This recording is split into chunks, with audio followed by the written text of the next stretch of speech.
أصبح الملك لله ولا إله إلا الله سيدنا نبينا محمد رسول الله.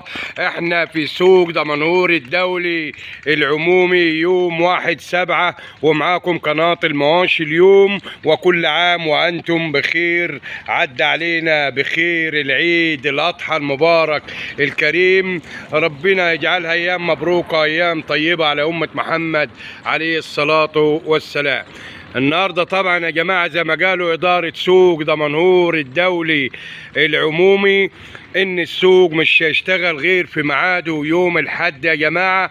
النهارده السبت طبعا 1/7. اللهم صل عليك يا نبي. فهيبدا السوق من يوم السبت الساعه 12 زي ما قالوا اداره السوق يا جماعه.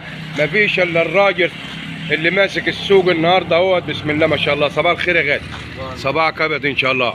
زي ما قالوا إدارة سوق دمنهور يا جماعة، السوق مش هيشتغل إلا يوم السبت بعد الساعة 12 بالليل. صباحيته لحد في ميعاده زي الأول تاني يا جماعة. بسم الله ما شاء الله. زي ما قالوا إدارة سوق دمنهور قبل كده ونادوا في الميكروفون، صح يا معلمين؟ الله.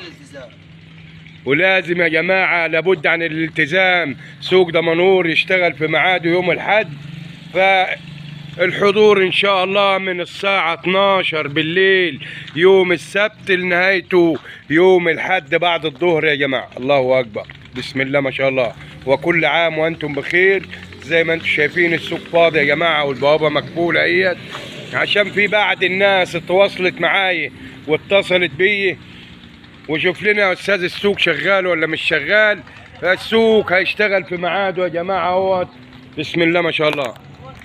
فيا جماعة الرجاء الحضور يكون من بعد 12 بالليل، عشان في ناس بتشتكي من ارتفاع الحرارة وزحمة المواشي وفي بالناس بتنضر. فالسوق فاتح من 12 بالليل يوم السبت. اللهم صل على سيدنا محمد لصباح الحد يا جماعة بأمر الله. وربنا يصلح حال الجميع يا رب ويصلح حال الكل. وسوق دمنهور يا جماعة بقدر الإمكان عايزين نحافظوا على السوق دهوت، لأن ألوفات الناس بتاكل عيش منه وبتسترزق منه من فضل الله وكرم الله علينا. فإحنا عايزين نحافظوا على سوق دمنهور يا جماعة بقدر الإمكان. فاتح بيوت ألوفات من الناس. ربنا يصلح حالهم وحال الجميع يا رب اللهم امين. وكل عام وانتم بخير. والسلام عليكم ورحمة الله وبركاته. ما تنسوش اللايك والاشتراك لقناة المواشي اليوم عشان يوصلكم الجديد كل يوم.